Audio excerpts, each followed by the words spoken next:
প্রিয় উচ্চ মাধ্যমিক শিক্ষার্থী বন্ধুরা, আজ তোমাদের নিয়ে এসেছি উচ্চ মাধ্যমিকের যে সেমিস্টারের পাস মার্কের বিষয় নিয়ে।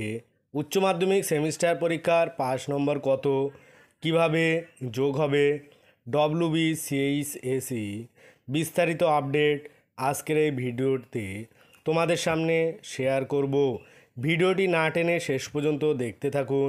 বিস্তারিত তথ্য তোমরা এই ভিডিওয় জানতে পারবে যে প্রতিটি সেমিস্টারে পাস করতে হবে কি হবে না, কি একটা সেমিস্টারে ফেল করলেও হবে, সেটা জানতে তোমরা ভিডিওটি শেষ পর্যন্ত দেখতে থাকো। চলতি বছর থেকেই উচ্চ মাধ্যমিক স্তরে সেমিস্টার পদ্ধতি শুরু হয়ে গিয়েছে। 2024-25 শিক্ষাবর্ষ থেকে একাদশ ও দ্বাদশ শ্রেণীতেই সেমিস্টার পদ্ধতিতে পরীক্ষা নেওয়া হবে। তবে এই সেমিস্টার পদ্ধতিতেও পরীক্ষাতে পাস ফেল থাকছে। সম্প্রতি একটি বিজ্ঞপ্তিতে উচ্চ মাধ্যমিক শিক্ষা পর্ষদের তরফ থেকে সেমিস্টার পরীক্ষাগুলিতে কত মার্কস ন্যূনতম পেলে পাস করা যাবে সেটার বিষয়ে ইতিমধ্যে নির্দেশিকা দিয়েছে পর্ষদ। প্রসঙ্গত উচ্চ মাধ্যমিক স্তরের সেমিস্টার পরীক্ষাগুলিতে ন্যূনতম 30% নম্বর পেলে পাস করা যাবে। অর্থাৎ একাদশ ও দ্বাদশ শ্রেণীর প্রত্যেকটি সেমিস্টার পরীক্ষায় পরীক্ষার্থীকে ন্যূনতম 30% নম্বর পেতে হবে। তবে যদি কোনো পরীক্ষার্থী দুটি সেমিস্টার মিলিয়ে 30% বা তার উপরে নম্বর পান, তাহলে যে তিনি পাস করেছে সেটা নিশ্চিত নয়।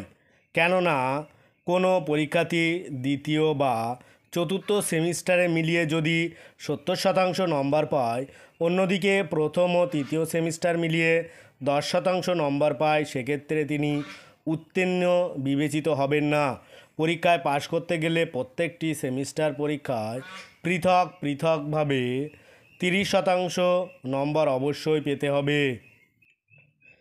থিওরি ও প্র্যাকটিক্যাল দুটো পরীক্ষাতেই কি পাশ করতে হবে, তাও নিয়ে অনেকের মধ্যে দ্বিধাদ্বন্দ্ব থেকেই যাচ্ছে। অনেকে ছাত্রছাত্রীদের কাছে একটি গুরুত্বপূর্ণ প্রশ্ন যে প্রত্যেকে পরীক্ষার্থীকে থিওরি ও প্র্যাকটিক্যাল দুটি পরীক্ষাতে আলাদাভাবে পাশ করতে হবে কি না। সেক্ষেত্রে উচ্চ মাধ্যমিক শিক্ষা পর্ষদের তরফ থেকে এটাই জানানো হয়েছে যে প্রত্যেক পরীক্ষার্থীকে অবশ্যই থিওরি ও প্র্যাকটিক্যাল দুটি পরীক্ষাতেই পৃথকভাবে পাশ করতে হবে। অর্থাৎ দুটি বিভাগেই পৃথকভাবে 30% নম্বর পেতে হবে। প্রসঙ্গত উল্লেখ্য, প্রথমে সংসদে পরিচালিত এই সেমিস্টার পদ্ধতিতে একাদশ ও দ্বাদশ শ্রেণীতে পরীক্ষা নিয়ে এতটাও কড়াকড়ি হয়নি। প্রাথমিকভাবে সংসদ জানিয়েছেন যে কোনো দুটি সেমিস্টার মিলে 5 নম্বর পেলেই চলবে। সেক্ষেত্রে অপর দুটি সেমিস্টারে গুরুত্ব মূল্যহীন হয়ে পড়বে। আর শিক্ষক মহলে এই মতামতের ভিত্তিতেই সংসদের সিদ্ধান্ত পরিবর্তন হয়েছে।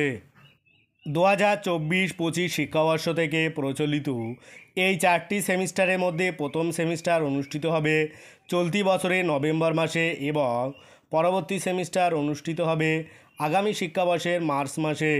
একইভাবে উচ্চ মাধ্যমিকেও একই সময়সূচিতে দুটি সেমিস্টার পরীক্ষা নেওয়া হবে। আজ ভিডিওটি এই পর্যন্ত। পরের ভিডিও পেতে চ্যানেলটি অবশ্যই সাবস্ক্রাইব করো আর পাশে থাকা বেল আইকনটি ক্লিক করো। সকলেই ভালো থাকো, সুস্থ থাকো। ভিডিওটা শেষ পর্যন্ত দেখার জন্য সবাইকে অনেক অনেক অভিনন্দন।